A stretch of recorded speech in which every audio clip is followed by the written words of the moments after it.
we ask higher education to do many jobs, and we need to honor and respect those because they are important. But at any given time, I would argue higher education typically has a primary job. And the primary job for American higher ed right now is to solve for massive changes in workforce.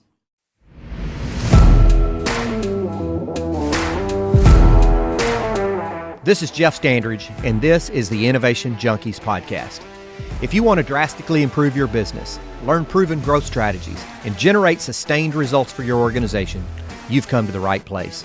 Welcome to the Innovation Junkies podcast.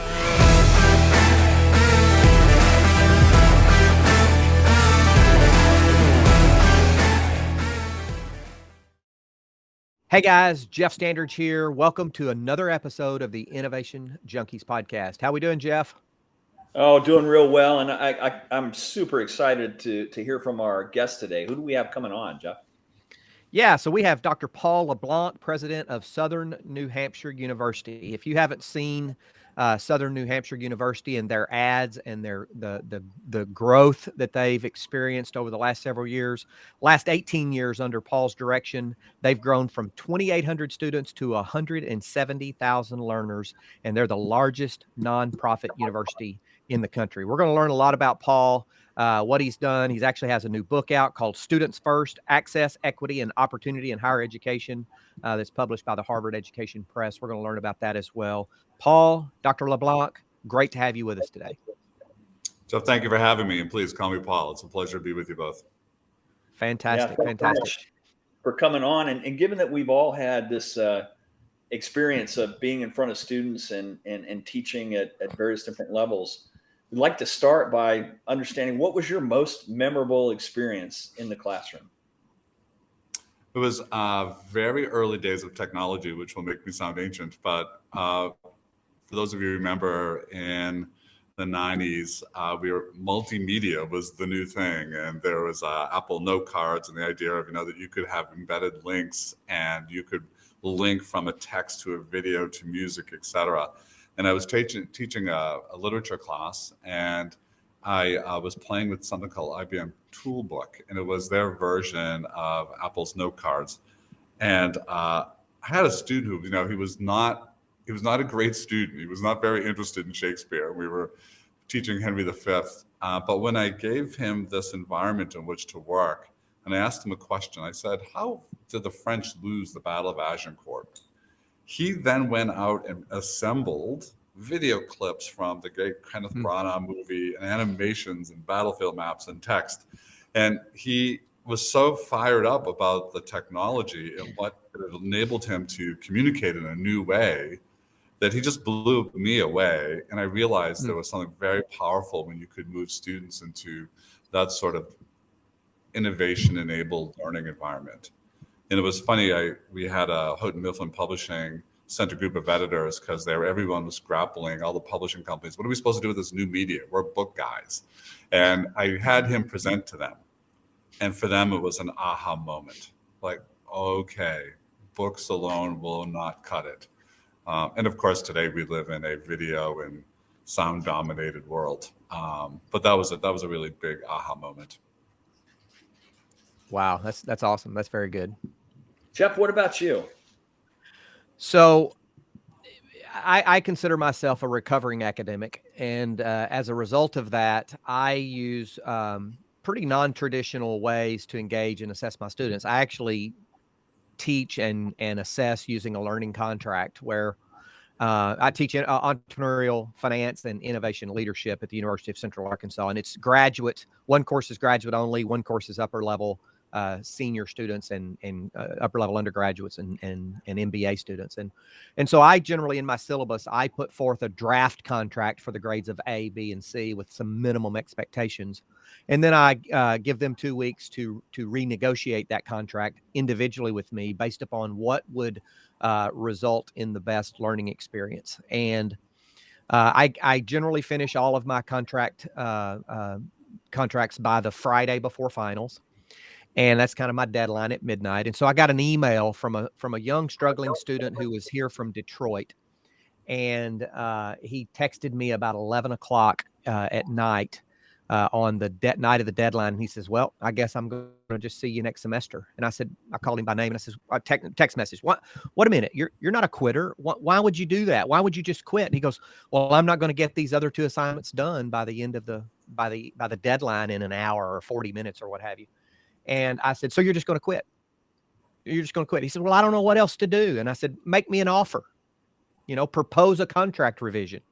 Because if you don't meet the terms of the contract for that you've negotiated, you don't get the next lower grade, you get an F.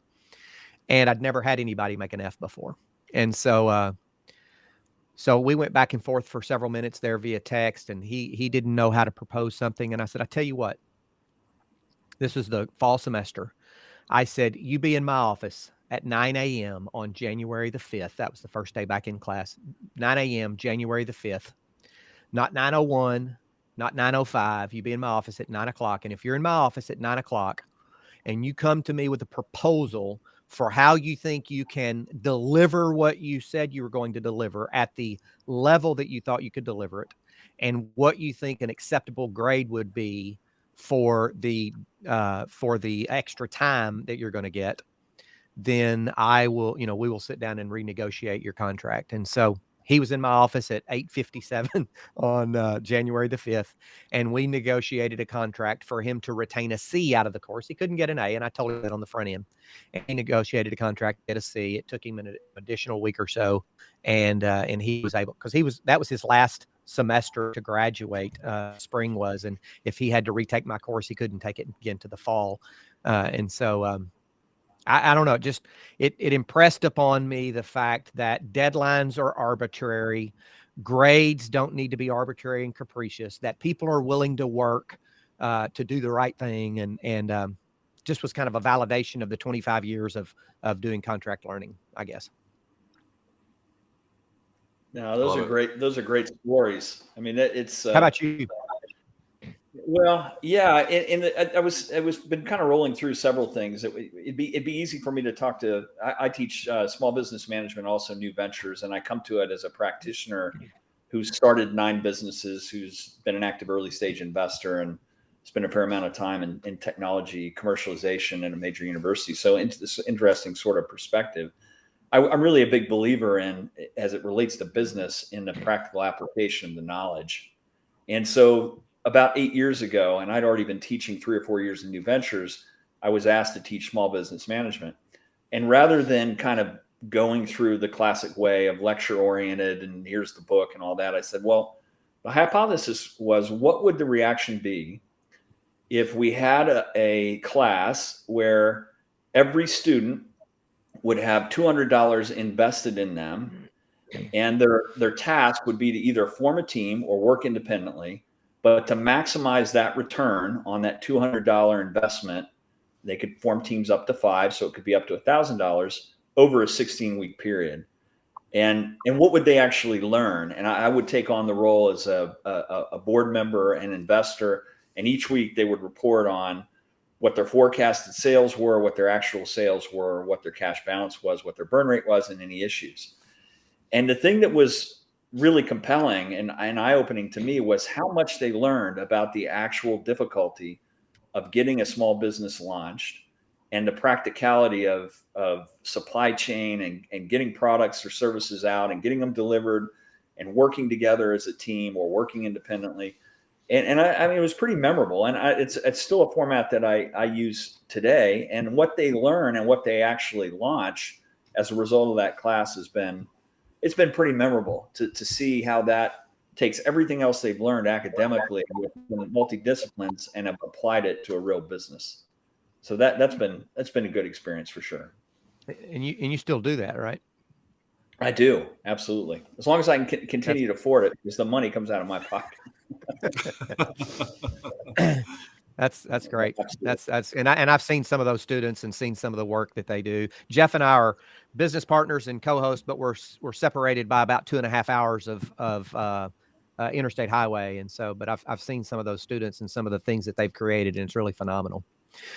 So Paul, let's shift the conversation and let's talk about you and a little bit about your background, maybe leading up to Southern New Hampshire University. And then what we really want to do is dig into this exorbitant yet phenomenal growth from 2,800 to 170,000 students, in the way that Southern New Hampshire University has become pretty much a prolific university in the media, in terms of marketing and the acquiring of students and the growth that you've had. And so, talk to us. Sure. So when people kind of want that story of the journey, they often are asking about, so where were you before SNHU? And I can certainly do that. That's sort of the LinkedIn resume story. But the story that I think is more important for the work I do is really the story of, my family immigrating from New Brunswick, Canada, and what was essentially kind of what some people have called French Appalachia, right? Hard scrabble farming village where the men would go off to work for weeks and months at a time because there was no local employment. And so at some point, opportunity arose. It's the classic immigrant story. An uncle moved to the Boston area and basically called home and said there are jobs here. So we packed up and we moved to the US when I was a kid. My first language was French. My parents had 8th grade educations, which was not uncommon for the time and the place. I have 4 older siblings. They all worked, my brother's in construction and my sisters as housekeepers, etc. So I was the first in my family to go to college, in my extended family, and the first in my neighborhood, really. Certainly among my friends, we were the first to go off to college in this very working class neighborhood in the shadow of the big Waltham watch factory in Waltham, Mass. It was an extraordinary, I get very schmaltzy about it, but I had an American dream experience, right? Which is the access to high quality, affordable higher education transformed the trajectory of my life and thus the life of my daughters. My 2 daughters, who are both now in their early 30s, have lives that my parents would scarcely have imagined. And that's because of education. And I think so much of the work we do at SNHU, we often say we serve the 45% of Americans who would struggle to come up with the $400 for an unexpected car repair. Like, that's who we care about. And what I worry about is that sort of story of opportunity and transformation that was made available to me is much less in the reach of, today's immigrant kid from the Dominican Republic or from Mexico or Central America or from Africa. And that's what we're really trying to do, is innovate and build models that can restore the sort of, the right role, I think, of higher ed as an engine of social mobility and economic opportunity. And I think when I describe my experience, I think of higher ed then as part of the solution to the problem of wealth inequity and the problem of social justice and more. And today, I think for a lot of Americans, higher ed has gone from being seen as part of the solution to actually being part of the problem. It's out of reach. It's too expensive. It requires too much. The ROI is not certain. It leaves too many people behind. 40% of those who start don't finish. 40 million Americans who have some credit, no degree, but have debt, kind of the worst combination. So it's an industry that I love, but it's an industry that I think has to transform and do a better job. Yeah, well, that story resonates so much with me, being a first-generation college student. And I've said many times that the University of Central Arkansas didn't just transform my life; it transformed my family tree. I have a 27 and 20. Yeah, it's 27, 29-year-old daughters who are in similar situations. They have life. They're at points in their lives at 27 and 29 that it probably took me until I was 40 or 45 to get to, in terms of the economic opportunity. And so that's fascinating. So tell us more about the 170,000 and some of the non-traditional things that you do to educate those people and to provide them with that social mobility and economic opportunity. Sure.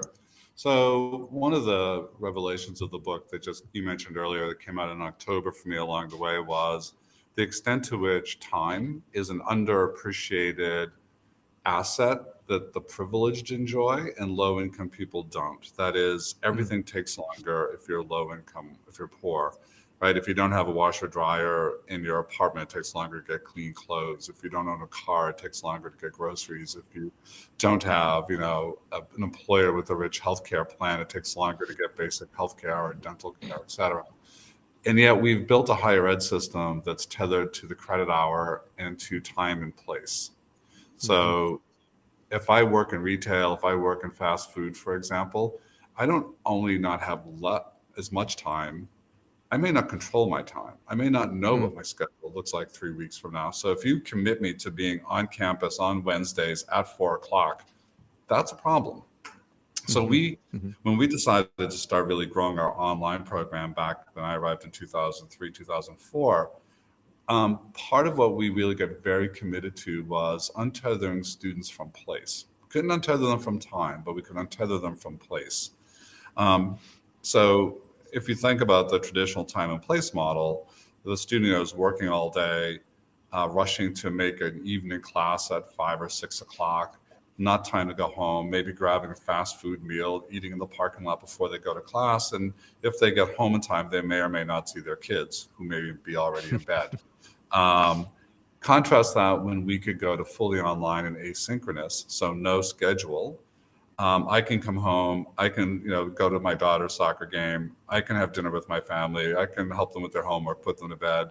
And now at 9 or 9:30 p.m., when I boot up my computer and log into SNHU's learning portal, now I'm a student for the next 2 or 3 hours, right? So that convenience was critical to our learners and why we were able to grow so quickly for that classic online student, that 39-year-old or 29-year-old, I should say, with, 86% of them working full time, many of them with kids, 18% veterans. Like, convenience is critical in the busy lives of people who have to juggle family and work before they figure out how to fit in education. So that was the big driver of online. And then later you just described 5 years of my life of rushing from work as a young assistant professor, rushing to graduate school, grabbing a Burger King, eating in the parking lot, getting home, my kids being in bed, and then getting them up in the morning and feeding them. And so you just described precisely my life for at least 5 years. So I get it. That makes a lot of sense. Yeah. So and then we got Clay Christensen is a longtime friend of 4 decades, before he passed away almost 2 years ago now. And Clay was on my board, and we would talk a lot well before he became.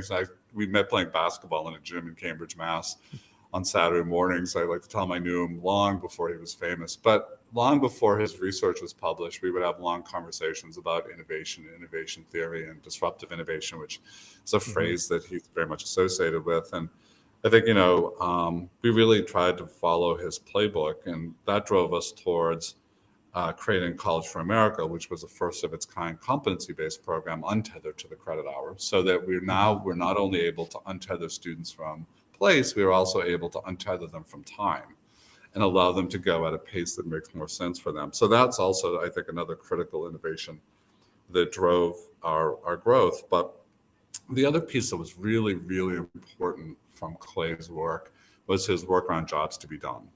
And the idea that you have to be very hard-nosed about the job people are asking you to do for them, and then really optimize for that. And that's what I think distinguished our online program from lots of others. Because a lot of people who try to go online, a lot of institutions that went online, they try to take everything that they had designed for their on-campus students and kind of drop it into digital space. Same policies, same thinking, same support. It was like replicating your physical campus, but in a virtual space. And what we realized is that our physical campus was built for the needs of 18 and 19 and 20-year-olds who had a different job that they needed us to do for them. And that the job that our adult learners and online were asking us to do really required something different. So just to make that concrete, if you think about our campus, both our populations want these post-secondary credentials that will open up career opportunities for them. But for the 18-year-old on our campus, they also wanted a whole bunch of other things. They wanted to live in a dorm, and they wanted to be with their peers, and they wanted to figure out who they were, existentially speaking. They wanted to drink too much on Friday night sometimes. They wanted to fall in love. They wanted to be in student government. They wanted to captain the soccer team. And they would put all of that job under a general umbrella of coming of age. So there's a very important coming of age job that residential campuses do for young people, mostly right out of high school. When I looked at online, when I had, a 28-year-old former lieutenant who had served in Afghanistan, who now has 3 kids, is in a dead-end job, needs to make more money. He doesn't have a coming of age job. He's had all the coming of age he can handle. He knows what he's about or what she's about, right? So what they want is something different. They want, I'm super busy. I need everything to be convenient. Like I need all my administrative processes have to be really customer friendly. We don't actually think about that very much on residential campuses. The demands on our administrative processes on most campuses is pretty light. Students are willing to put up with the kludgiest processes, but we try to be very, very streamlined for our students because we know they don't have much time. One example often cited is, we stole this from University of Phoenix, they are much maligned by the not-for-profit sector, but they did some things well, and one of them was customer service. They have taught us a lot about customer service, is that when students are transferring in, and 80% of our online students transfer from someplace else, 10 years before, they transfer with credits, I should say, and often from more than one place. They want to know how many of those credits will count towards the completion of their degree program, because they have 4 needs, generally speaking, right? So when we think about three principal needs for our online students, one is convenience. It's got to work in my busy life. They need a low cost, like I need it at a price I can afford. I need a credential that makes sense for me, that's going to unlock an opportunity. And then the 4th one is completion time. How quickly can you get me to the finish line? They feel urgency. So we really optimized our online for those 4 jobs. So go back to my example, most schools, when they get a student coming with transfer credits or with previous credits, will say, contact your registrar. They're going to want $10 from you. We need to see a certified transcript. As soon as all of that stuff comes in, we'll do your transfer credit evaluation and we'll be back to you. I'm a working adult. It's 4:30. What's a registrar again? I got to track down their number. I call them when I get home. Oh, that office has been closed. I'll call them again tomorrow. They won't take, they need a credit card, et cetera, et cetera, et cetera. What we said to them, hey, click this box on the screen that we're both looking at while we're chatting. You've just given us permission. We will chase down your transcripts for you, and we will pay your $10. Right? We're going to make that seamless. So we were able to compress the amount of time. We were able to get those transfer credits in front of us. And then we got really good at very quick turnaround times on transfer credit evaluations. And we took that one kludgy administrative process that gets in the way of students, and we took that out of the equation for them. And here's the thing that surprises traditional academics. Sometimes enrolling a student comes down to something as little as that. Like I've had people say, well, wait a minute, how serious a student can this be if they can't even figure out how to get their transcripts? And it's like, they've got busy lives. You have no idea. These are students who are knocked off track with simply, again, a car repair. That can be the difference between staying in and dropping out. So we have to build whole systems that try to allow them the space and time to simply stay focused on their academics. We often say, we'll do it for you, but take your classes. That's kind of our mantra.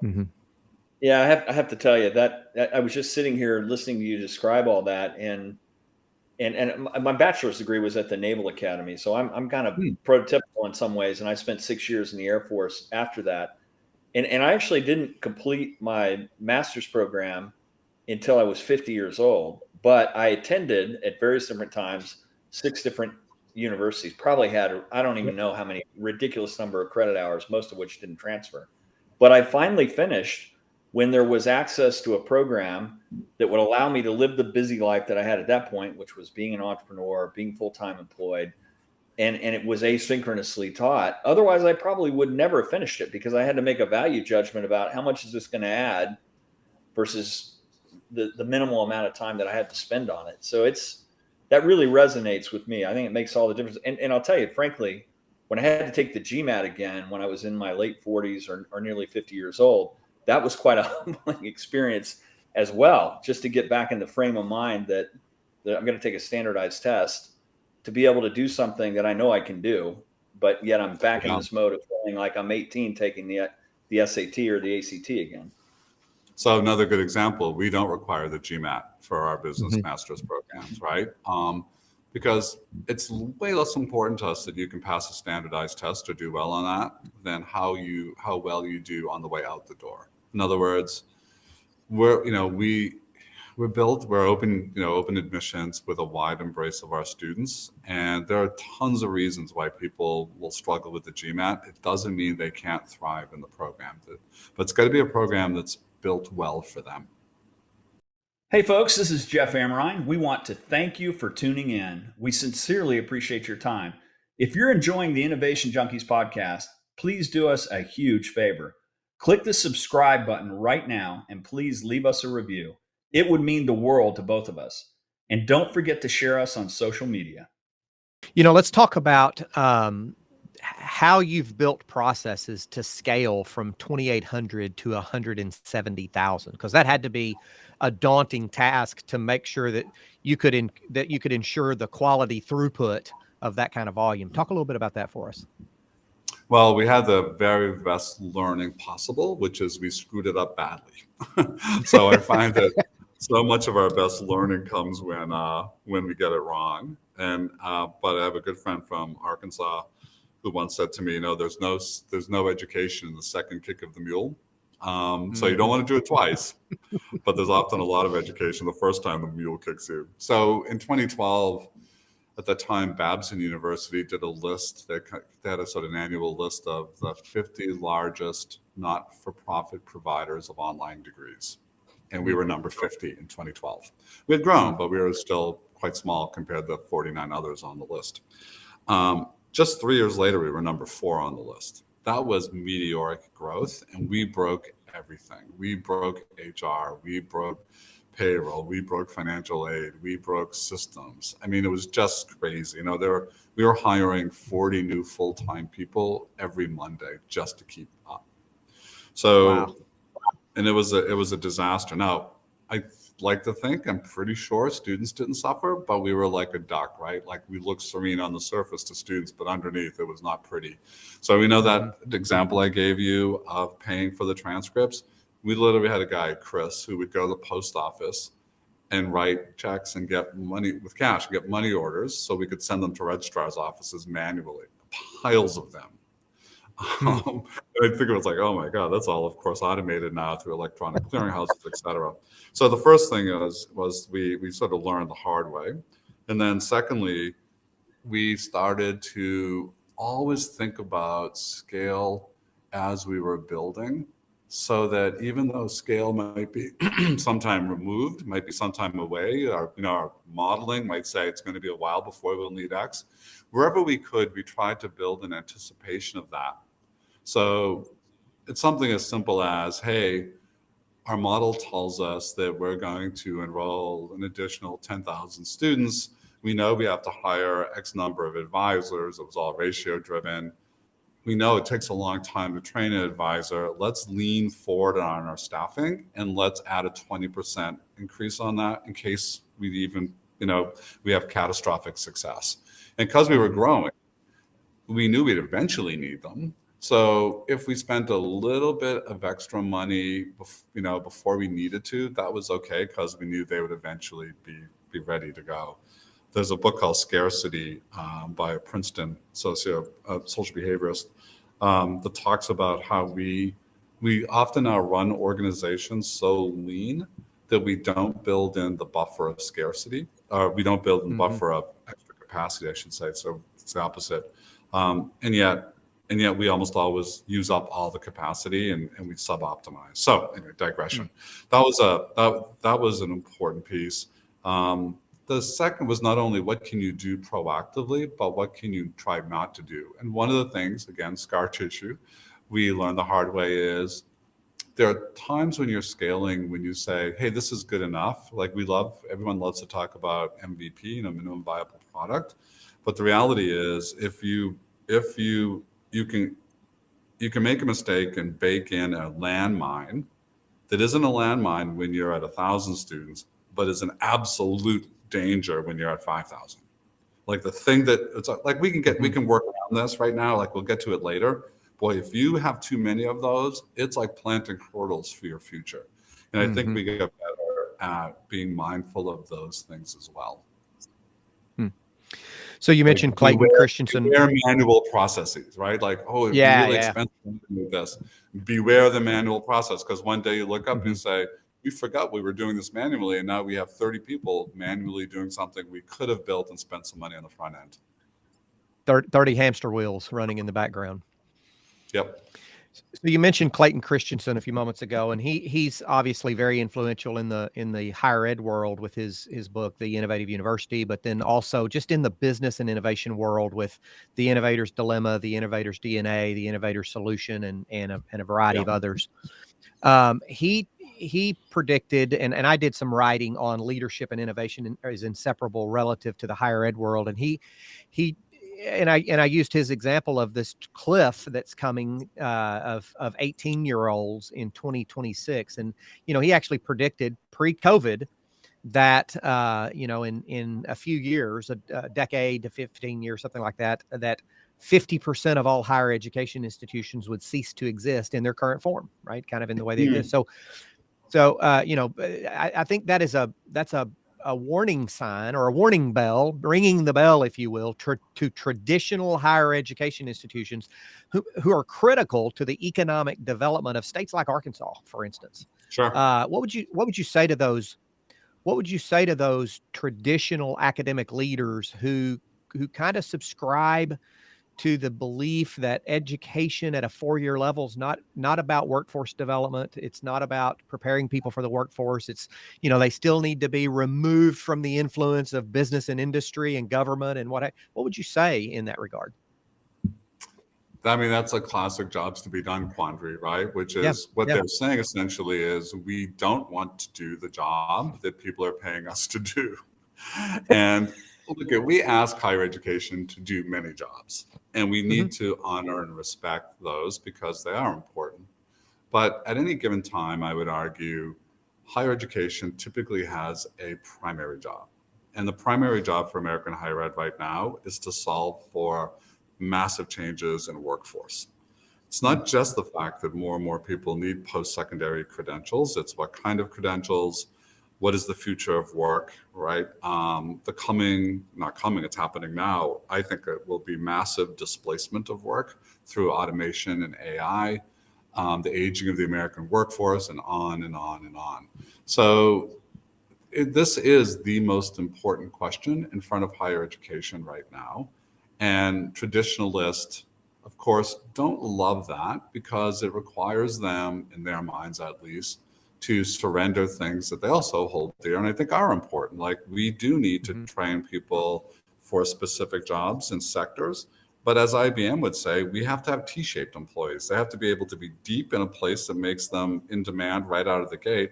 But they also have to have the wide bar across the top of the T, because what we know is that skills will time out now faster than ever, 3 to 5 years, according to some research. So even if you don't change your job will change out from under you. What does that mean? It means that you're going to dip out in and out of a learning ecosystem for the whole of your life. We will always be retooling. And that retooling may be 2 hours, right? Hey, I'm a programmer. Python has a new subroutine. I need to figure it out. I need 2 hours of deep dive on that subroutine. It could be 2 days. It could be 2 weeks, 2 months, 2 years. And we have to build a learning ecosystem that has the flexibility, that greater granularity of credentials, and to understand that our learners are going to come in and out.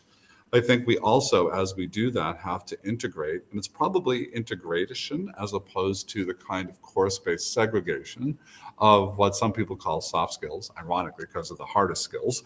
But those are the ones, those are those that are the wide bar of the T. So we have to do both. And I think there are a set of old binaries that are now going to fall away. So it used to be knowledge or skills. It's both, right? It used to be a degree or something that wasn't college. Like, nope, it's going to be a degree and micro-credentials. They both will be important. And I do think, the old 4 and 40 model, which is an industrial age notion of 4 years of university, 40 years of career, probably in the same place, that's hopelessly gone. We're done, right? So, Clay was a dear friend. He and I would debate this particular prediction because I think one of the things Clay was less appreciative of is that in regulated industries like higher ed or healthcare, change and disruptive innovation comes slower because the third party payer, i.e. the federal government or the insurance company, really squelches or slows innovation. And also colleges are really, really hard to kill. But what happens is that they keep going along kind of like a zombie. They're not really great places at some point. They don't have the resources. They've compromised too much. Their buildings are falling apart. Classes are overcrowded. Like it's all of that kind of, and they will go for a long time and they can flail for quite a long time. And they'll fire a president, bring in another president who will last a year or 2 years. But we are going through monumental change. And that was true before the pandemic. It's accelerated. And what's interesting now is that it's also less clear. We are in murkier territory. The world looks different, and we don't entirely know how. We're still figuring that out. We're still coming out of the pandemic. Student behaviors are different. Like every institution I know that deals with our student profile is seeing real challenges in persistence. Like behaviors are changing. And then our own employee staff behaviors are changing. We have 13,000 employees. 60% of them say that they won't come back to the workplace. So I'm in this big mill complex, and we were saying today, like, we probably don't need 50% of it. How we work is changing, and all of that, I would be careful of anyone who thinks they know what's going on right now. Right. So one of you guys wrote this great piece on it, leadership and innovation. And I loved something that was said there, which is you need clarity. So clarity for us is our mission, who we serve, and the job we're being asked to do. But you don't want certainty right now, because if you think you know how to do that job as well as it needs to be done, I would be very suspect. And the Institute for the Future in Palo Alto often talks about this, right? Clarity. You want clarity about your destination, but you want a lot of flexibility about how you get there. And right now, I think we are like cartographers mapping out a new route to the place we want to get. That's a great point. That ties into our practice when we work with companies and institutions to build strategic growth plans. We said, you probably don't need to go more than about 3 years out, because we don't know what's going to happen beyond in terms of establishing that vision or the destination that you want to arrive at. And let's go ahead and build out the actions, or what we call the long-term targets, to get there. But then let's identify what we need to do in the next 12 months to get as far down that path as possible. And then let's step back and reassess. Is our vision still appropriate where we're trying to go? Are the long-term targets still validated, or have some become invalidated? Has something happened that wasn't anticipated 12 months ago when we first built out that strategic growth plan or that vision, like a pandemic? The pandemic rendered lots of strategic plans, relatively useless. So. Absolutely. Our land war in Europe, skyrocketing oil energy prices, right? And you just know it comes out of the blue. I really question now the usefulness of the multi-year strategic plan, actually. I think having strategic commitments, like those destinations, that destination you want to get to, that vision, your clarity around your mission. But I think planning now has to be on a rolling basis.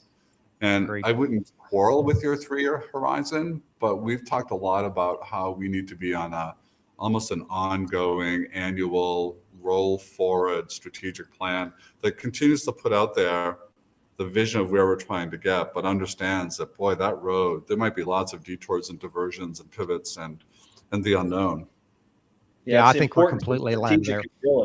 Strategic agility versus sort of a set strategy, in that you're constantly reassessing, are we on the right track, and does it still make sense? And it's characteristic of, if you look at large publicly traded organizations, their half-life as publicly traded organizations is at an all-time low. And it's I think there's also a fundamental lack of understanding in many large organizations that the pace of innovation and change is so great that it eliminates or makes obsolescent a lot of your thinking faster than ever before. And so strategic agility may be the better way to think about it. Constant reassessment. I love that observation, Jeff. And I would say that when people ask us, like, what are you working on now? Like, what's the innovative thing that you're spending time thinking about?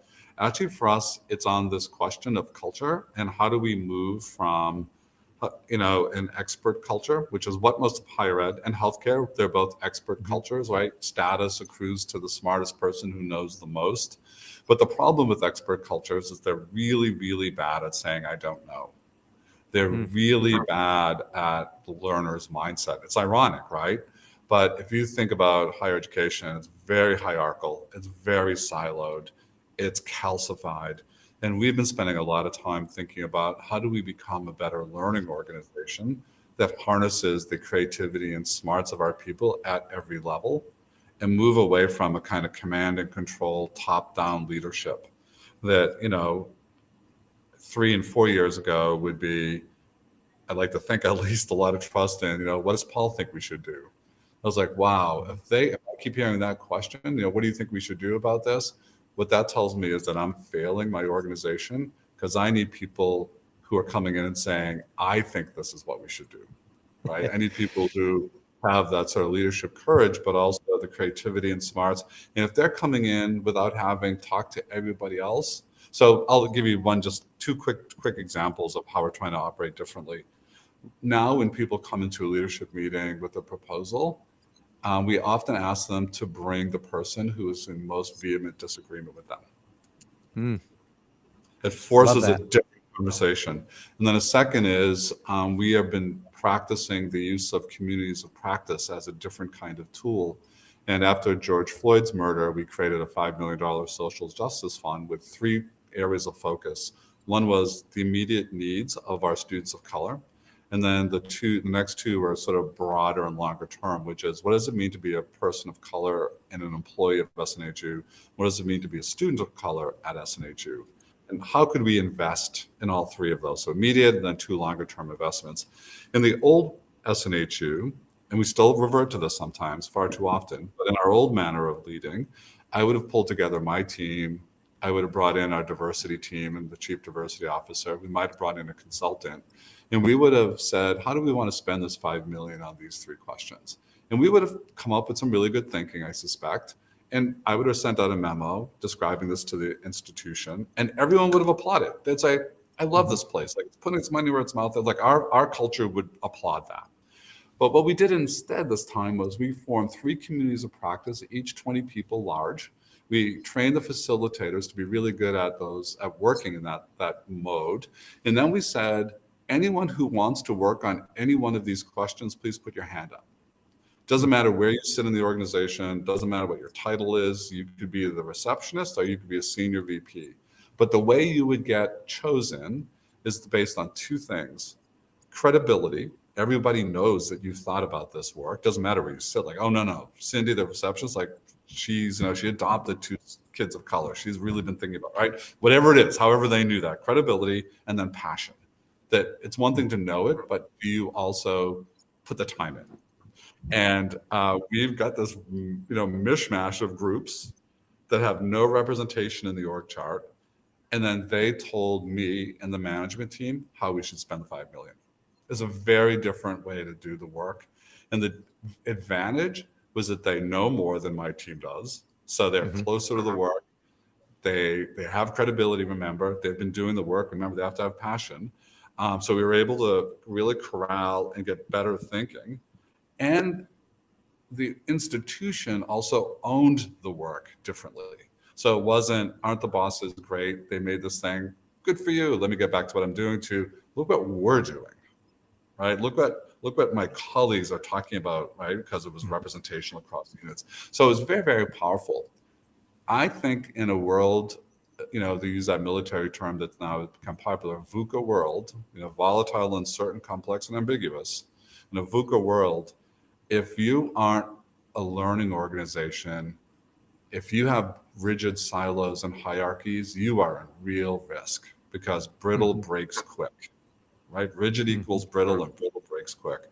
But if you are a learning organization, I think you're just going to be able to respond to opportunities and threats much faster and more effectively. And in that way, you can actually thrive in a VUCA world. You can seize the opportunities. You can fend off the threats. That's what we're trying to build. And I think if we're successful, and boy, there are some days I want to just knock my head against the wall because like, oh, Jesus, we're reverting back. And there are other days where I think, yeah, this is it. Like, look what's happening here. But when we get it right, I think it gives us such a distinct strategic advantage. I think we move faster and make better decisions. Fantastic. I could engage in this conversation all day long and probably even beyond, but I know our listeners may not have the same capacity that I do. So it's fantastic, just the perspectives you're sharing. Let's talk a little bit about your book, Students First: Access, Equity, and Opportunity in Higher Education. Sure. So at the pandemic, I wasn't traveling as much. I had no social life as we were all hunkered down. And I started thinking about what are the systems. So the book is really about system change. How do we rethink systems? And it really is based on Amy Lightnin's incisive critique of the credit hour. It kind of takes that as a springboard and says, what happens when you build a whole system, i.e. post-secondary education, on the flawed foundation of the credit hour, which is good at telling us how long someone sat, but not very good at telling us what they've learned or what they can actually do with what they've learned. So it is in many ways an argument for restructuring higher education on the basis of competencies or competency-based education, which I think can unleash them. So if as soon as you do that, what you've said is, we're not so interested in the inputs any longer. We don't care how many faculty members have PhDs. We don't care that what students taking the GMAT. We don't care about the high school GPAs of your students. We don't care about your campus and your buildings or your facilities or your use of technology. It says what we care about is the fact that your students can do what you claim they'll be able to do when they graduate. Mm-hmm. My hope, my belief is that if we can move away from inputs to outputs, and that has two fundamental questions, right? And they sound simple, but they get very complex when you start to unpack them. The questions are, what claims do you make for your students' learning? Doesn't matter what your major is. It's not about vocational versus humanities. What can your students do with what they know? And the second question is, how do you know that? So it's an assessment question. An assessment's super hard. So the book is really about how we move to competencies, how we rethink assessment, how we can then start thinking about rethinking financial aid, but based on competencies and performance versus time, and really makes an argument for reforming the system, because the current system is not only inefficient, it also fails us in numerous ways, but it's deeply inequitable. Jeff, you mentioned transfer and credits. Right now, if a student finishes at a community college with an associate's degree and transfers to a four-year school, on average, they lose 43% of their credits. Who goes to community colleges? Mostly low income and correlations, students of color, deep inequity, right? It's an inefficient system that's built for the privilege, that is the four-year schools and the students who enroll in them from freshman year, and really does inequitable things to students. So the book is full of those sorts of observations about the inequities that are built in. Let me ask you, what's your level of optimism that the people in charge of the measurement, the rankings, and the accreditation bodies are going to catch up with your thinking? Because one of the things that always seems like a huge resistance to change to me is we could do all that stuff, but such and such accrediting body is not going to agree with it, so we won't.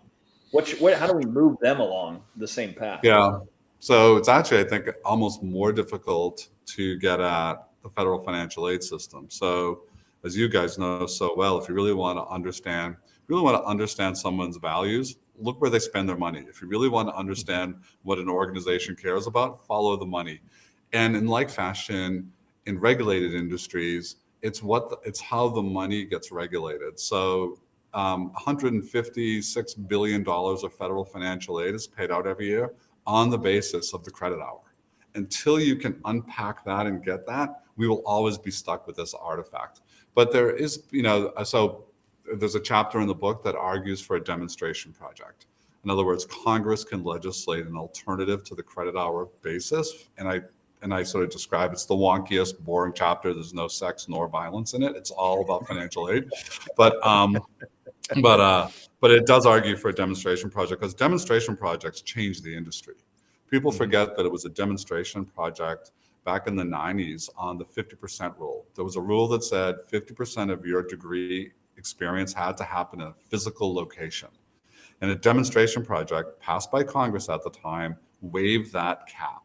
And it was the first time you could have fully virtual degrees. And it changed, and all of a sudden online education exploded, and look where we are today. So in similar fashion, I argue for a non-time-based financial aid program done in a demonstration project approved by Congress. And I think it could actually open up and break through the impediment, which is the federal financial aid system. I think accreditors will get there more quickly.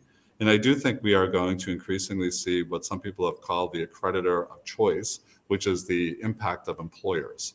So, the people have sometimes described employers will be the new accreditors of the future. I don't think accreditors are going to go away, but I do think that employers' willingness to hire people, not based on where they went or a whole bunch of inputs, but, demonstrable ability to do the job and possess the skills that we need in a job right now, that's really powerful. That's happening, particularly with the workforce crisis underway.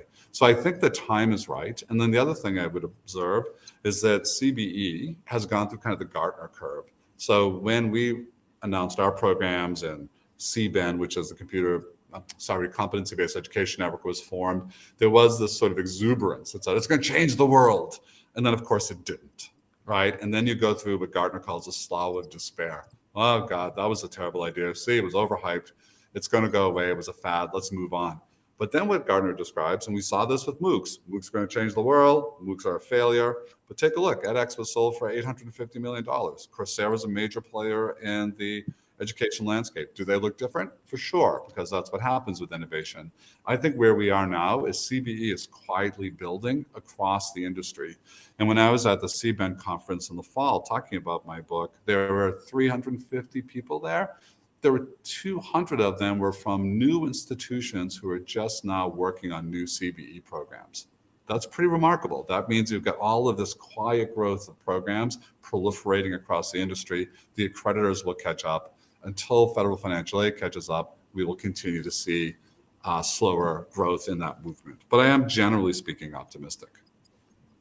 That's fantastic. We're talking with Dr. Paul LeBlanc, president of Southern New Hampshire University. Dr. LeBlanc, it has been an honor and a pleasure to talk with you. I think we are so fortunate in the United States to have you leading Southern New Hampshire University and really establishing yourself as a benchmark for where we should be going in the industry.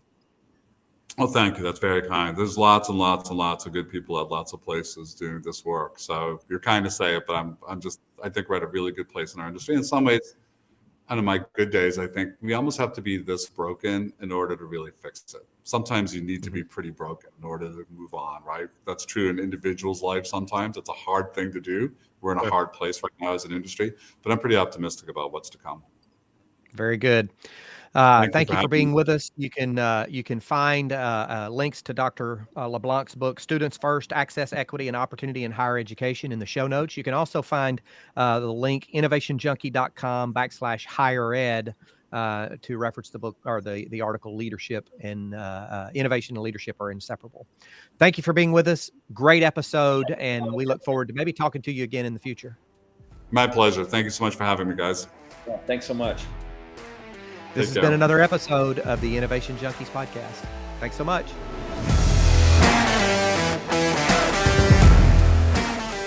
Hey folks, this is Jeff Amrine. We want to thank you for tuning in. We sincerely appreciate your time. If you're enjoying the Innovation Junkies podcast, please do us a huge favor. Click the subscribe button right now and please leave us a review. It would mean the world to both of us. And don't forget to share us on social media.